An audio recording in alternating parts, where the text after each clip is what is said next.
Caring for your citrus trees over summer is critical, and I'm going to show you a few simple steps that will ensure that you have a sweet and juicy crop come winter. First, look for pests. One common insect pest at this time of year is scale. These tiny brown or white inanimate lumps are actually sap-sucking insects. If you've only got a few, you can scratch them off with your fingernail. However, if you've got them covering your tree, you'll actually need to spray it with a horticultural oil. Other indications are black sooty mould growing on the leaves or ants travelling up and down the trunk, as both are attracted by the sweet honeydew excreted by scale insects. For ants, rub a barrier-like grease on the trunk to break the ant trail. Black sooty mould should disappear once you've got rid of the scale.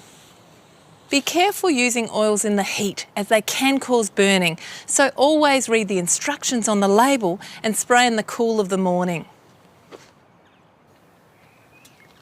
The next thing to do is to check the leaves of your tree for signs of mineral deficiencies. These leaves are actually showing that they're iron deficient. What we're looking at is yellow leaves that have got darker green veins. This is a common problem in South Australia, where our alkaline soils and often alkaline water can actually lock up the iron so it's not available to the plant. To treat it, spray with iron chelates over the foliage. Within about 3 weeks, the foliage will start to green up.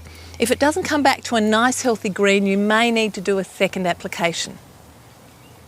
You can also water iron chelates around the root zone of your tree, but I'm going to put on complete trace elements, which, as well as providing iron, also gives your tree all the nutrients it needs to be healthy and produce a great crop of fruit. Make sure to water your trace elements in well after applying them. In fact, consistent watering of citrus over summer is critical because the fruit grows very rapidly, and if the tree's allowed to dry out and then it gets watered, you may find that your fruit splits, or even worse, the whole crop might drop off.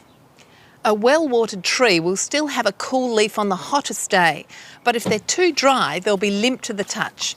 So make sure you water trees at least once a week.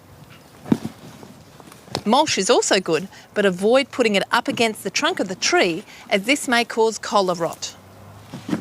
Nutrition is also important, as citrus are heavy feeders. So in March, apply a small amount of a balanced organic fertiliser around the drip line of the tree and water in well. By doing some simple steps now, you'll ensure you have a bumper crop of citrus in the months to come.